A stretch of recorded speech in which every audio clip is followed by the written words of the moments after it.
my friend, so I'm not sure. Okay. Okay, so can I ask? Okay. Okay, which are, in your opinion, the most important operation process management best practices? Sorry. Again. Which are, in your opinion, the most Mhm. important operation process management best practices? Best practices in operation process management. Yeah. I think the best important operation process, the most important is recognizing the whole process. Because of why? Without the understanding of how your business works, you cannot simply engineer a good operation process for your business. For example, if you don't understand the nature of your business or what you are doing, uh, you can never cut or identify the costs that are actually bleeding your profit, or a sector or item that contribute the most to your profit. So first you have to understand the nature of your business. Second, you have to know your business process. And third, you have to control your cost, which is do your cost analysis. Okay. For your next question, what does successful communication between different organizational functions or departments mean to you? Actually, it means everything. Because in my line of work, we got three shifts involved. So it's a morning shift, it's the afternoon shift, and the graveyard shift. So it's a 24 hours operation. If the information is not passed down properly, there will cause communication breakdowns, which involve the failure to communicate to our customers the current policies or the current promotion that is going on in our stores. So, for example, the the customer saw an advertisement on the television saying that you can buy this item and that item at that particular price at Petronas store right now. But I failed to communicate to my staff that is working on the particular shift that the customer walked into about the promotion. What happened is, uh, due to the failure that the staff to know the promotion is happening right now and you can buy the item at the promotional price, it have caused an argument between the customer and also the staff. And this shows the argument that can be avoided, the conflict can be avoided just by simply have a good connection or communication line for me, the manager, to my staff with regards to the promotional information. If it is done properly, there will be no conflict between my staff and also my customer. Because of why this conflict may cost you not only your reputation, but also your profit and your sale, which in this case, my sale of the store. And ending up, it will be beside the direct downside of losing a sale. I also got a bad reputation just because my staff don't have the information with regards to the promotion that is going on.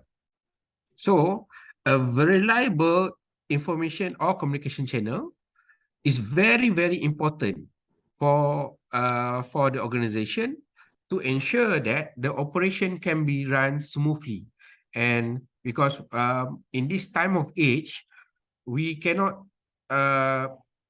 let's just say, we cannot bear losses of profit or reputation due to communication breakdown. Breakdown. Because of why? Because we are in a digital era where everyone has smartphones, smart device. So we have WhatsApp, we have Line, we have Telegram, and all sorts of communication apps. So having a communication breakdown is just a thing that is very, very, we just say, very sad or regretful. Okay. Next question. How does Okay. support services contribute to achieving business goals, especially production process?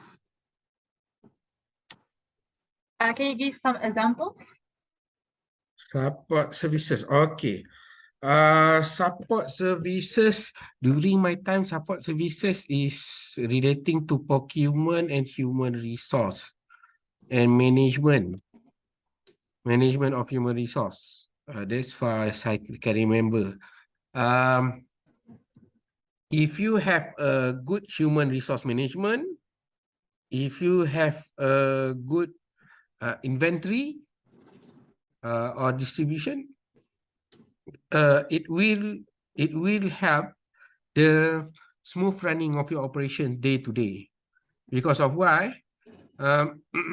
If you have bad management support process, it is really impossible for you to have a smooth running business process. So the support system is basically a good thing. A good support system is what you need to have a smooth running operational system. Because why? If you have a bad, for example, you have a bad human resource department of where it is hard for your staff to report any wrongdoings. It's hard for your staff to get leave, holidays, or MC. It will demotivate your staff. And at the end of the day, when your staff is demotivated, you will lose a good human capital.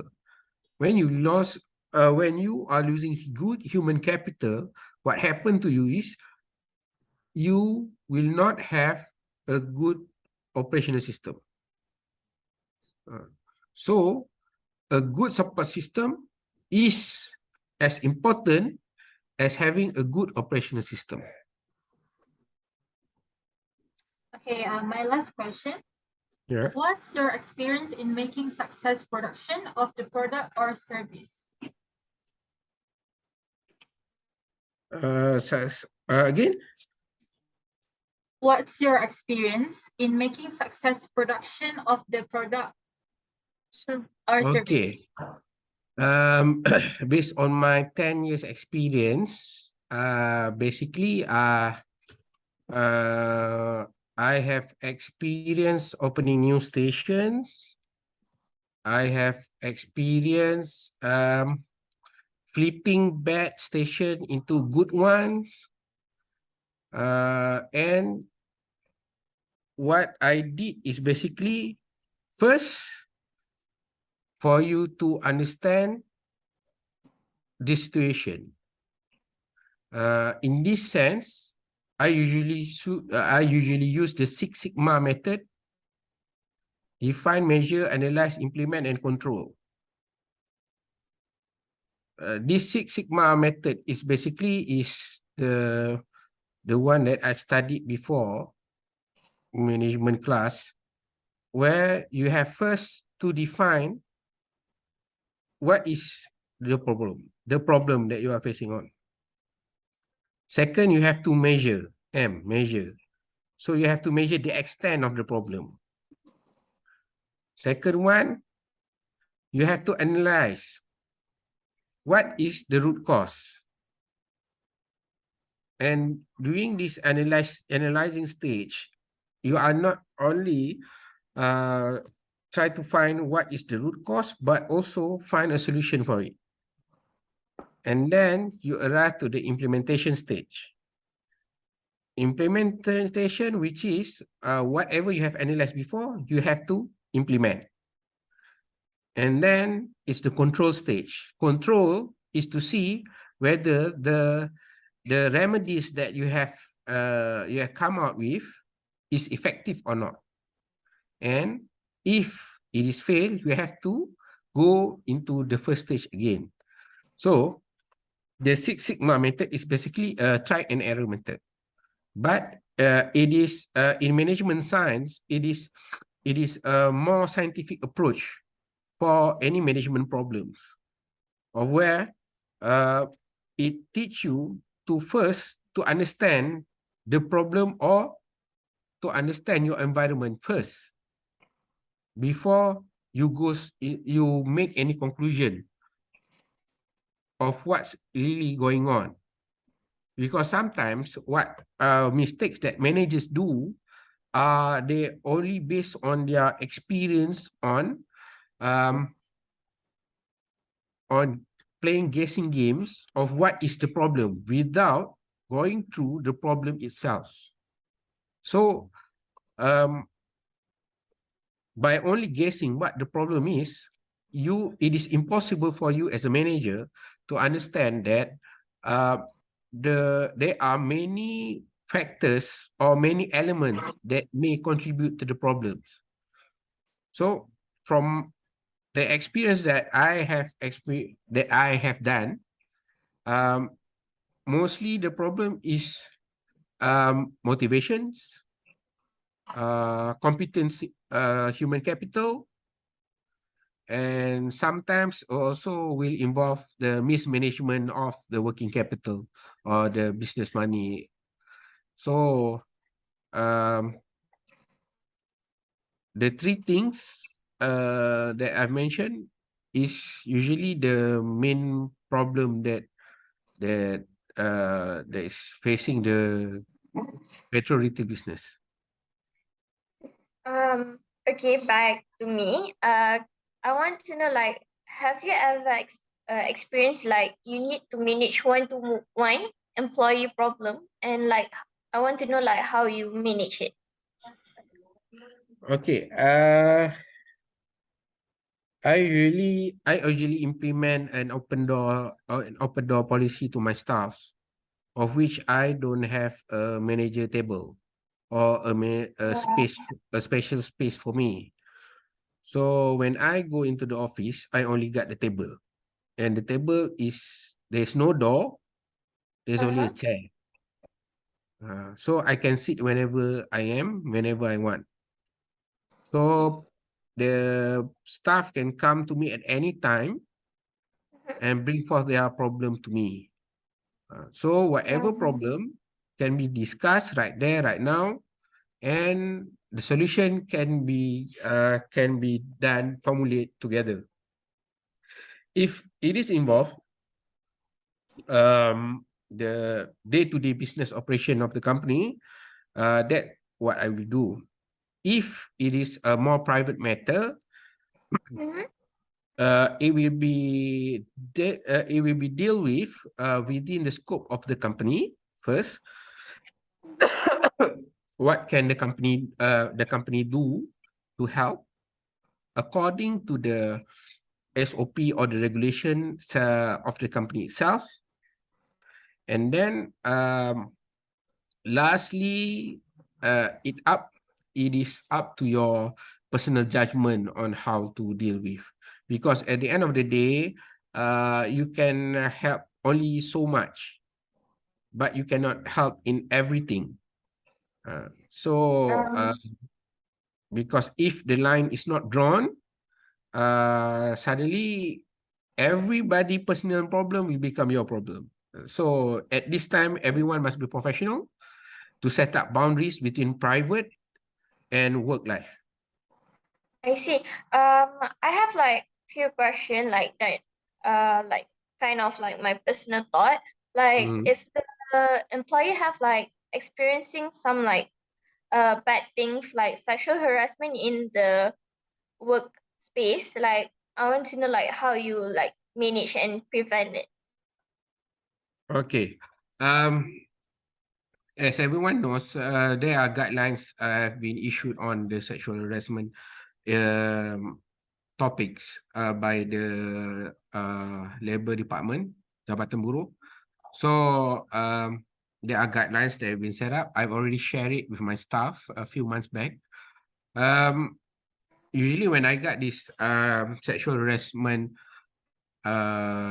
reports, it's first is I will look up the CCTV to find any evidence of sexual harassment events really occur.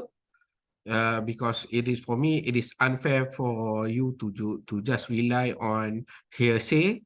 So it is worth for you to do some investigative works, because at the end of the day, before you put any judgment to other people, you must be fair. Second thing is to understand the degree of sexual harassment that's going on. If it's a rape case, or if it's involving extreme physical touch, or direct assault, as let's just say can be categorized as assault. I will be calling the staff involved to make a police report about it. It is the right way to do. So because of why because as an employer, you cannot simply sack your staff based on things that is not proven. For example, if the police report have been done and he already be caught by the police, yes, then you can take actions, because there are events that already happened that can help you to make judgment in firing the staff. Okay, but if it is more towards of misunderstanding a speech, or also very flail attempt, for example, touching the shoulders or the side of your arm, so like this one or like this one, it's still considered as sexual harassment, but yet again, it is not worth for you to overreact, but it is worth for me to have a talk with the people involved. I mean, for the person that do it, and issued a warning letter to him, her, or anyone involved. So I see. So back to like the main question. yeah. The last question is like, what is issue in operational management, especially for the product of production and service? Like I'm not sure about it, but can you please explain a bit more about that? Which one again? The operational management, the production of product and service, like the issue, like The issue. The issue involved, like I said before, is more on human capital issues, which is maintaining the competent staff, and also sometimes having adequate amount of staff is also a challenge, where there are sometimes not enough people applied for the job, so you have to make do with what amount of staff made available for you. And also there's sometimes cost problem, in a sense of increasing costs, where we can simply increase our selling price because of sometimes it is too sensitive to our customers, so it takes time for us to increase our selling price, even though the suppliers have already increased their price. It might take us 1 or 2 months to increase our price, so that we will not be charged by the KPDN of manipulating the selling price. There are the challenges that we are facing right now. Besides the increase in utility prices, increase in basic salaries, increase in relatively our procurement costs of our selling products. Even previously, when the oil price changed weekly, we do face some challenges where sometimes we unable to cope with the margin that that that are set by the government. Sometimes it's too high, sometimes it's too low. So sometimes we are at a loss, which is take us quite a while for we can gain any profit. Sometimes it can be double loss. But there are the challenges that we are facing in this retail business, and to stay in this line, that's are the challenges that we have to face. So that is like the last question. So thank you for contribute in like our assignment and agree on like being interviewed by us. Like Oh, okay. sorry for the like smallest mistake, like you No know, like problem, no problem. Yeah, since I just this is hope that our first time. everything is clear with you guys. So Yeah. if you guys do have any further questions to ask, just drop me a WhatsApp. I'll try to Okay. answer the best as I can. And I wish you guys all the best for your assignment and hope you can score for your carry marks. Okay, thank you and have a good night. Okay, bye. Night. Bye. Assalamualaikum. Salam.